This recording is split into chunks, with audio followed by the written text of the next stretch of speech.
Hey, good afternoon, everyone. Welcome to Fuel for Success. Good to see everybody. Thanks for joining us on our special broadcast live from Detroit, Motor City. Here we are, ready for Mission 25 to start tomorrow.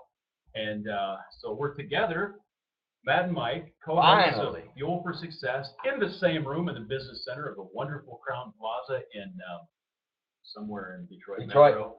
And I'm not sure what the exact suburb is, but And I literally just got here less than 3 minutes ago, maybe 4 minutes ago, actually. that's right, which is why we have this special broadcast time. So we're glad to see everybody on here, especially our friend Jeff Frieza, who's from the local area, and It's been a huge blessing. really helped us out getting some of the information we need for Mission 25 here in Detroit. And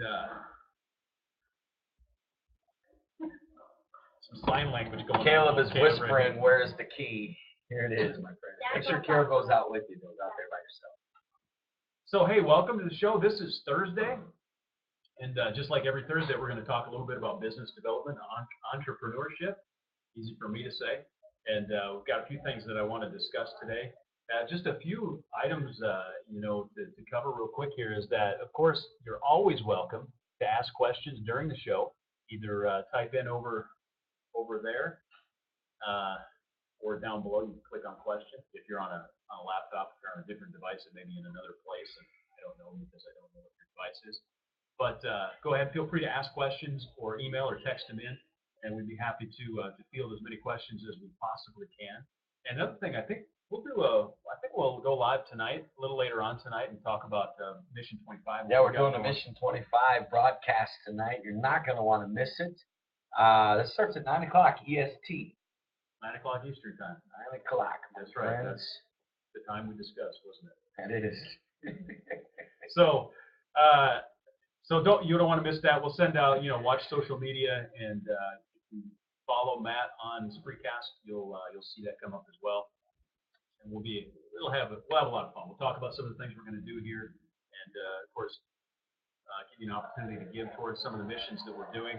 I happened to go down. We had to sign all the paperwork for the ice cream truck. I'm so pumped.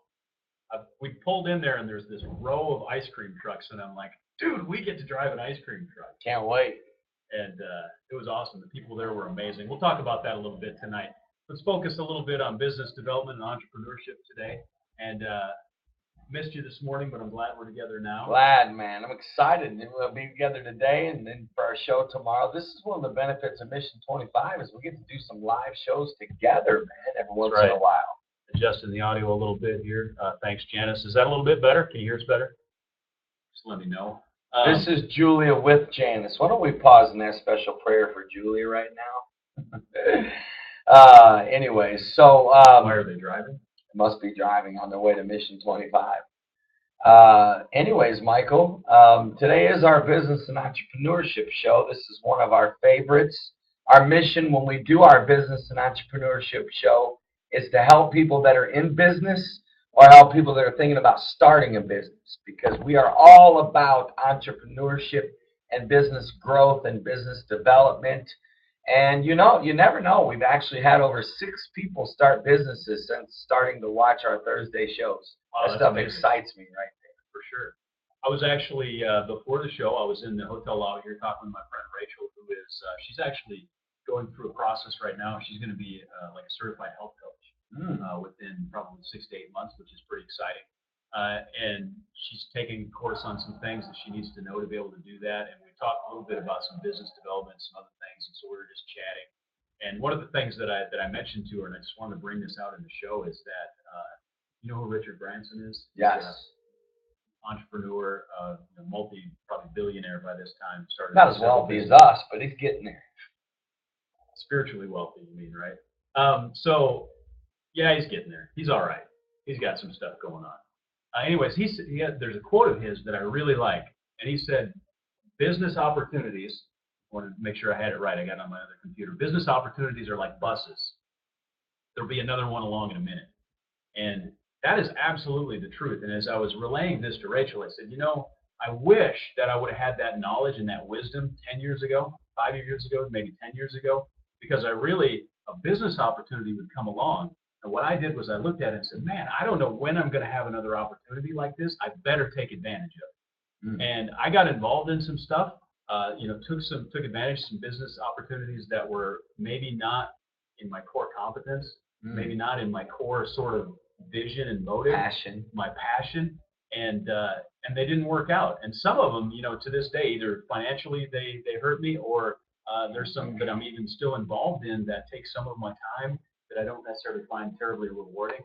And just because a business opportunity looks good and it's a good opportunity doesn't mean you should necessarily do it. Because the more I study business, the more I get involved in starting businesses and entrepreneurship, and really, we're both serial entrepreneurs. We've done several things, startups over time, and the more experience I get, the more I realize that Richard Branson was absolutely right. They are like buses. There will be another one along in a minute, and so don't hop on the first bus if it's not going where you want to go. Mike, that's actually a powerful principle and can be applied to so many areas of our life, because too many people are too eager to jump in without calculating or thinking things through. And like you said, you've got to ask yourself the question. I've come across a lot of good ideas that would have made money, and even opportunities that would have made money. But it doesn't necessarily mean it's the right thing to invest your time and energy into and to give yourself to. So I love that. And you're right. I mean, if you pass on an opportunity, even if it was the opportunity of a lifetime, hey, don't sweat it, baby. Another one will come along, That's right. I mean, we're talking about we were made in the image of God, right? God created this world, this beautiful world. God created mankind. Like, what I think a lot of people are missing out on is their power and potential because of that reality. We're made in the image of God. There's so much creativity within us. There's so much talent within all of us that I like what you said. Don't feel like it's the end of the world because you had an opportunity to get involved in a business and you passed on it. Be another one come along. Right. And I think that's one reason why it's so important to have like a vision map and an understanding of where you want your lifetime goals to be. And I think we talked about this on Tuesday. Figure out where you want to be in life. We talked about how do you know how much is enough money? Well, it depends on what your goal is, what your vision is. And so if you don't know where you're going, you don't know what bus to jump on, right? All the buses, they all have the destination on the front of it. The business opportunity will also be able to see where it's going, at least to a certain extent. But if you don't know where you're going, you won't know whether it's the right bus or not. So it's a good idea to have an understanding, an idea of where you want to be with your life, with your ministry, whatever it is, and so that when that business opportunity presents itself, you can say, okay, yep, that's my bus. That's the one I need to get on because that's going to get me to my destination. Good analogy. I love that analogy, actually. And I like to study Richard Branson. I love his whole spirit, his just perspective on so many things. He's kind of a cowboy. Yeah, he's just a real simple guy, real down to earth, real normal. Yeah. I like that. I'm speaking almost from a risk standpoint. He seems like more of a risk taker than some of the other extremely wealthy businessmen that I know.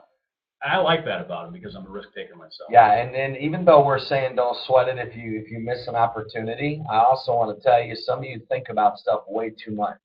There is a balance between thinking things through and then overthinking it and overanalyzing it. Sometimes you literally, when we say high risk, high reward, it's so true. Like, I just don't know if it's even possible to have massive success in business without taking big risk. I mean risk. I'm talking risk where you could lose your house type risk. Right. Risk where you're putting everything you have into this because you know it's going to work. You know what I mean? And those type of risks, sometimes, Mike, I think we're feeling this even with Mission 25 and some of the other business things we're working on. We both, over the last few weeks, have been saying, you know what?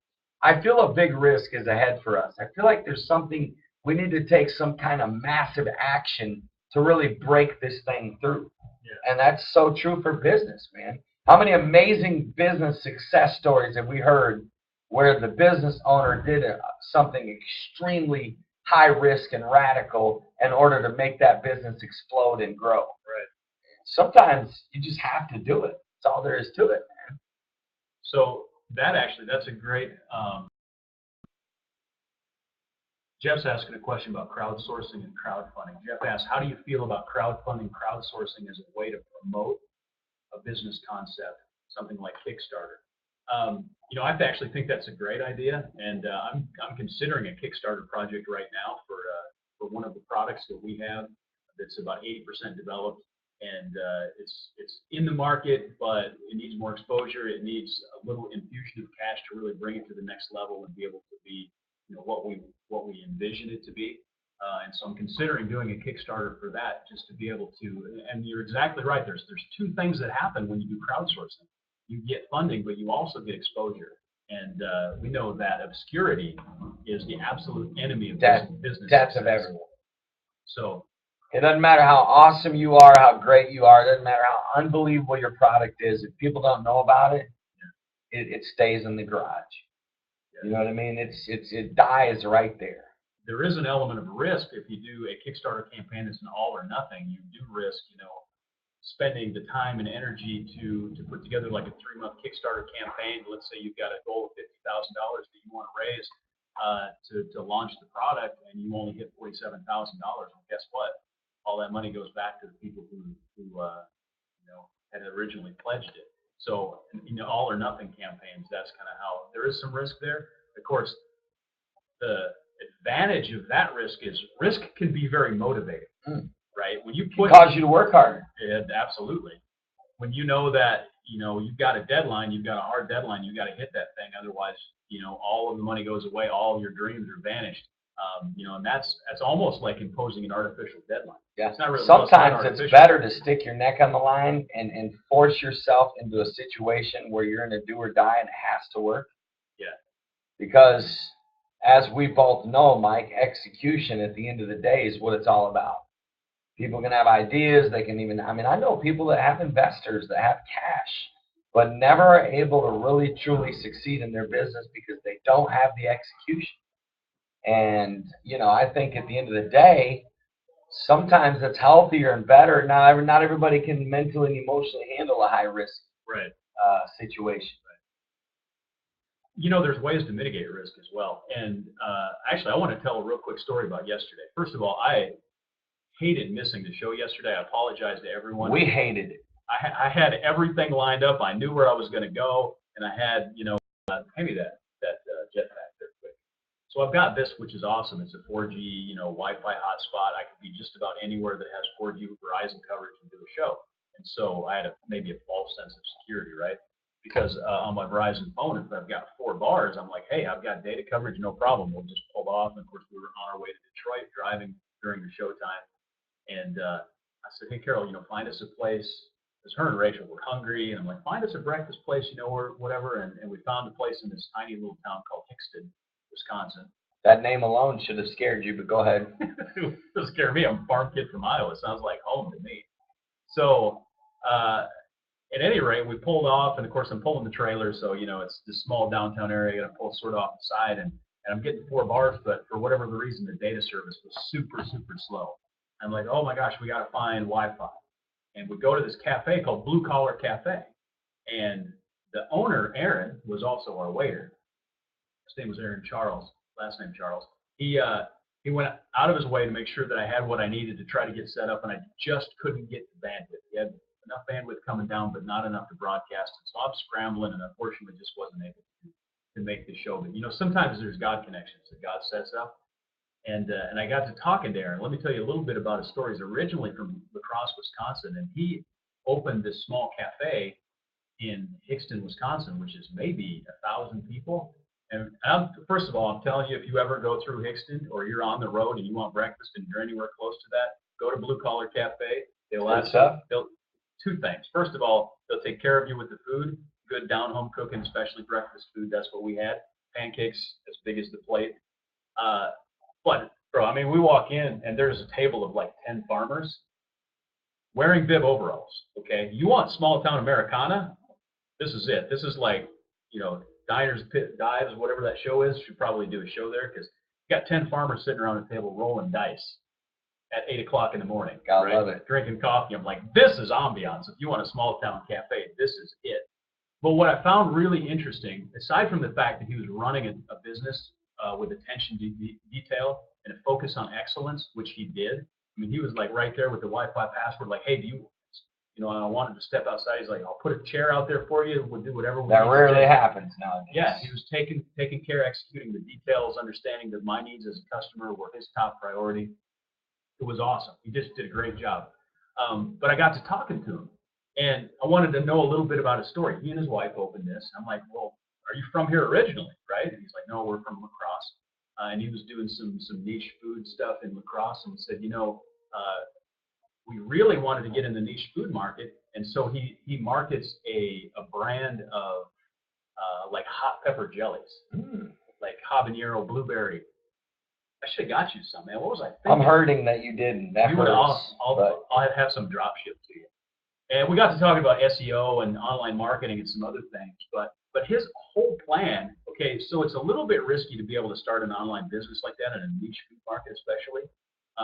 But he moved to this small town. He opened a cafe because it had extremely low overhead. So he runs a cafe which keeps his cash flow going, and he runs the mail order. He creates the jam right there in the facility, and they ship it out. And they're working on distribution deals with like Lunds and Byerly's, that's a big chain of grocery stores up in the Upper Midwest. And he's working on trying to get some distribution deals as well. And he's got it in probably about 30 different stores around Minnesota and Wisconsin. So I just found it really interesting to look at this scenario. It's like, okay, there was risk involved, but he's like, I'm from the hospitality industry, right? I've worked in food. And so we went and we started this cafe. And I'm thinking about it, going, man, you've got cash flow, even if, it's 10 farmers, right? Every day there's a little bit of income. There's a little bit of income, covers the overhead, while he at the same time is building what could potentially be a nationwide The jellies? with the jellies. So he's got sort of a two-pronged approach, and in that way he's sort of mitigating some of the risk that he has. So he doesn't have all his eggs in one basket. And it was just exciting to me. I'm like, man, we got to get you on the show and interview you. It was just, you could tell he was a hustler. He was a go-getter. He was like, man, he's like, well, my wife's the brains and I'm just the mouth. I'm like, well, it's a good combination. So he's the sales guy. He's out working the distribution deals and try to get those going. So definitely, if you're in Hixton, stop by. 3 things you learned from this guy, man. First thing was, even though it wouldn't immediately seem like it, he's diversifying his business so that he's not relying on one thing. Okay. The second thing is that I really didn't realize how, for me, and I'm not about to go into launching something in the niche food market, but the size of that market sort of staggered. And I'm like, really, you can make money off hot pepper jelly? We should do crepes. Hold up, crepes. There's crepes around here. We should Yelp that. The third thing, and this is what I love. After I failed miserably at getting on the show, he came up to us and he personally asked us. He said, this is what he said, you guys feel, this is before we had the whole conversation about SEO and about online marketing and all those sort of things. He said, you guys seem like you're fairly tech savvy. We're like, yeah. And looking around the room, we're clearly the most tech savvy people there. And he said, can you do me a favor and just go on Yelp if you like your service here, if you like your food, can you go on Yelp, go on Google Places and give us a review? And said, we've only got a few reviews. I admire that. And I'm like, absolutely, man, I'd be happy to. So when I got to the hotel last night, I reviewed it. Carol reviewed it. Go on Yelp and look up Blue Collar Cafe in Hixton. You'll see our reviews.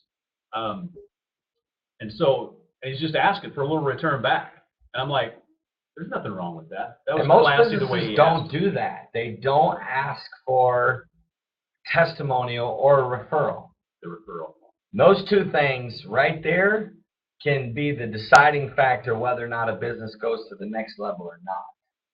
Tell me the wisdom of, in your opinion, the wisdom of him asking you guys to write that review on Yelp. Well, in today's world, in today's connected world, that is the power of a referral. And of course, what did I just do? Everybody that's watching this show, there could be 500-600 people watch this show by the end of the week.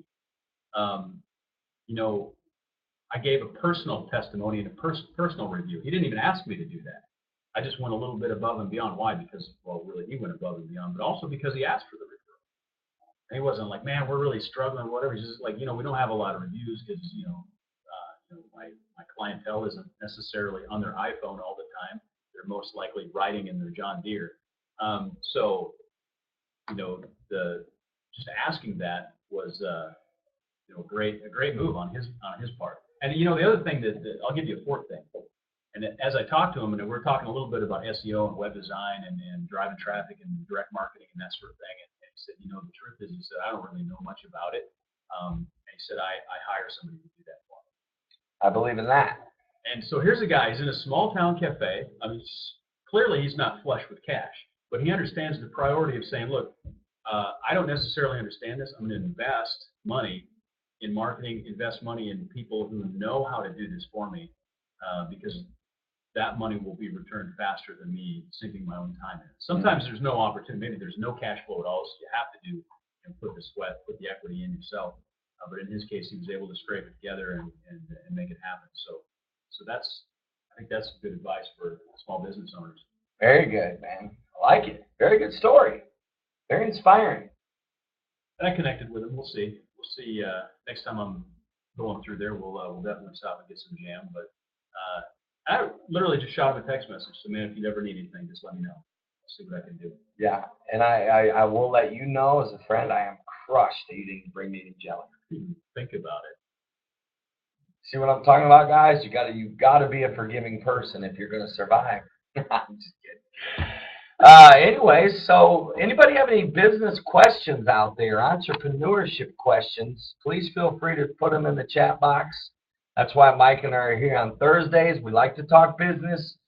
We give ideas. We give lessons learned. We share principles. We share ups and downs, successes and failures.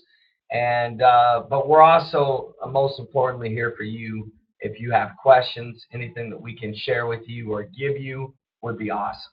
So one other interesting thing that I think we can pull from that story, and something that I did want to bring up too, and since we've got time here, I wrote a blog post about 1.5 years ago. It was called The Invisible Church. It was focused on churches and how, if in today's world, if you don't show up on people's cell phones, you're pretty much invisible. You don't exist. And the thing and Aaron, the owner of Blue Collar Cafe, admittedly said, I don't really know much about SEO. I don't really know much about the technology stuff, but he did know how important it was to be able to show up on people's phones. And the two things that he specifically mentioned, which I would say today, if you're a location business, if you're a church, or if you're a storefront, or you're something that you want people, you need foot traffic to come in. If you don't show up on if people can't pull up their iPhone and say restaurant near me, if you don't show up on their phone, you don't exist. Well, yeah, that's so true, because right now in Detroit, I don't know what to eat. Right. So I've literally been Yelping, like I typed in the search based on rating, which is based on reviews. Right. The top Mexican places to eat in Detroit, because I like Mexican food, and that's kind of what I'm craving right now. So you just have to deal with it. But other than that, I mean, I know a lot of people in business, Mike, that don't make this a priority to have a focus of making sure that they show up on Yelp, on Google searches, and things like that. You know what? If you have a storefront today, you need to put the link to Yelp on a QR code inside your store, so people can you can say, hey, can you just scan that and give us a good review on Yelp? Because in today's world, listen, we live in a world that is saturated with marketing, right? And literally saturated. People just like, Jeff's giving us a recommendation. Miguel's? I've heard of Miguel's. Okay. All right. That's not far from here. Rochester Road's just a couple exits down, I think. So I would say put a QR code where people can scan, because if you don't show up on Yelp, I know what I was saying. Today's world is so saturated with marketing. People are so inundated with marketing messages. People yelling at them all day. Come eat at my place. Come eat at my place. Right? Come buy stuff at my place. Come buy my stuff at my place. That the referral is really the most important thing. And so what do people really rely on? They rely on word of mouth. And in today's technology world, word of mouth is reviews. So if you don't have good reviews, or no reviews even, because I'll go on Yelp and I'll look at a restaurant. If there's like one review, we usually don't eat it. No. And think about that. That truly, like, the amount of people that are using Yelp for stuff is mind-blowing. And it's shocking still right now how many businesses aren't even paying attention to it. How many businesses are not utilizing social media or apps to really make sure that they're being relevant in their market, and because at the end of the day, even if I'm going to look up, let's say I was going to look up a coffee shop, I would use Yelp. Let's say I needed to make copies. You would think, well, let's just look for a Staples or an Office Max. No, I might Yelp, say, okay, copies near me, or Siri, copies near me, something like that. And I think Siri uses a Google search. Am I correct? They actually have their own mapping application. I can get into some of the technology of that. It's a pretty deep topic. Overall, what we're talking about here is local SEO is what it's called. There's SEO as search engine optimization. The sort of the traditional definition of that is you just want to show up high in a Google search. Like if somebody searched for mission trips in America, we want Mission 25 to be the #1 hit. Are we yet? It's a good question. I'll have to check that out. I feel really like I've failed now that I don't know the answer to that. Thanks for the conviction. Yeah. So, but that's like global, worldwide. In local SEO, you don't really care about anybody that's 50 miles away if you're running a restaurant or even really a church. You want people that are close, and so you optimize for local traffic. And local SEO is a series of techniques, and there's 3 major places you need to be. One is on Apple Maps, and there's actually a service provider that provides that, and then Google Places and Yelp. And you need to be in all 3 of those places. You need to rate as high as you can and have the best ratings that you possibly So can. how would someone get more ratings? Solicit them. In other words, ask people, just like Aaron did when we were there. Like, hey, if you guys don't mind, if you like your food, you like the service, you mind just giving us a good review on Yelp? And most people are happy to do that. You know what else I think people are missing, Mike, is the power of Instagram and hashtag, and the power of hashtag on Twitter.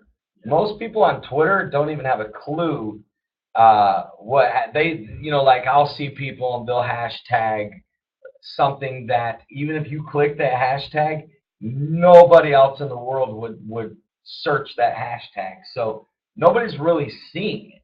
Right. You know what I'm saying? And I think that's another thing that since we're talking about this subject here, I think a lot of people are not utilizing Instagram. I think if you have a restaurant, you should have a picture on Instagram of all your food and be hashtagging key searches.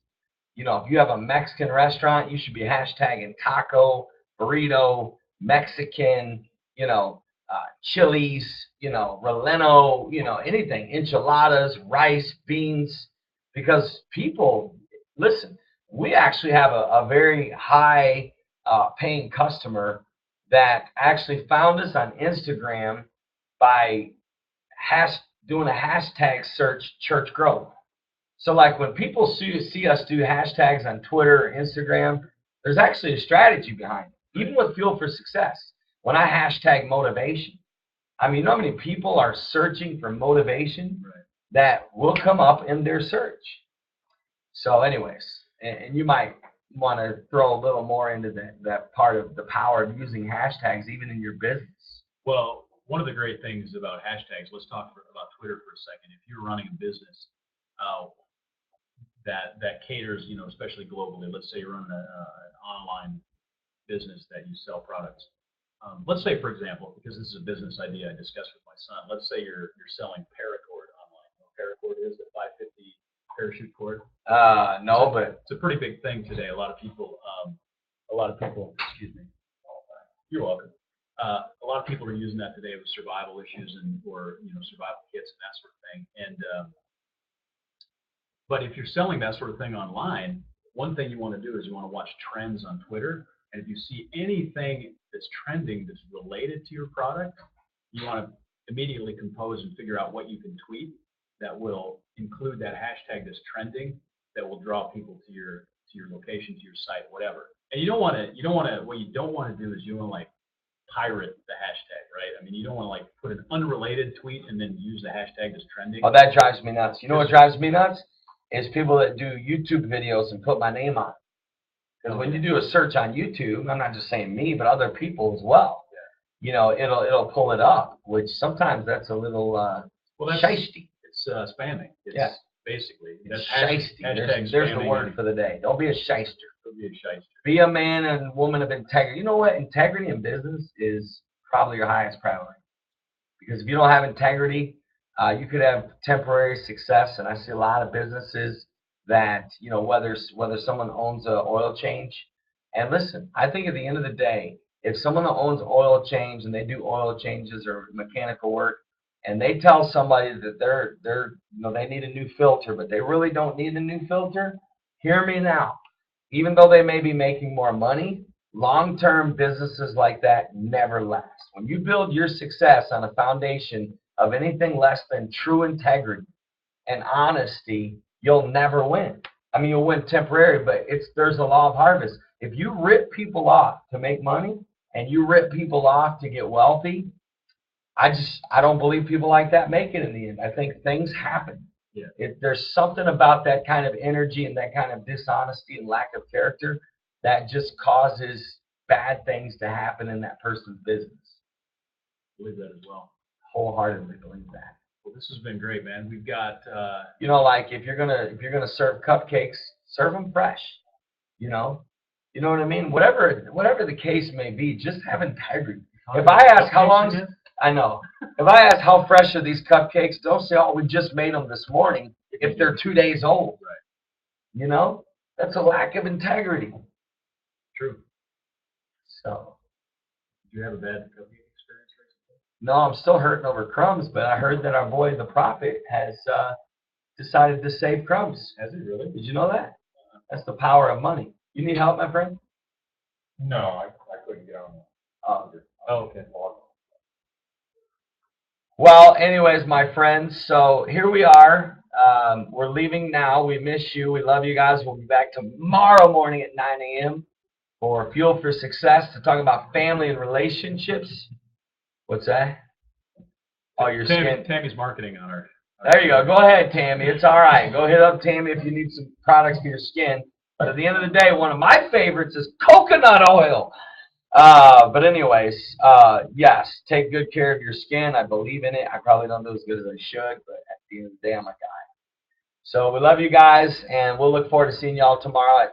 Thanks for being flexible on our time today. We weren't able to do our show at 9, but usually every day we do our Fuel for Success at 9 a.m. sharp Eastern Standard Time. God bless you. See y'all later. That was some good stuff.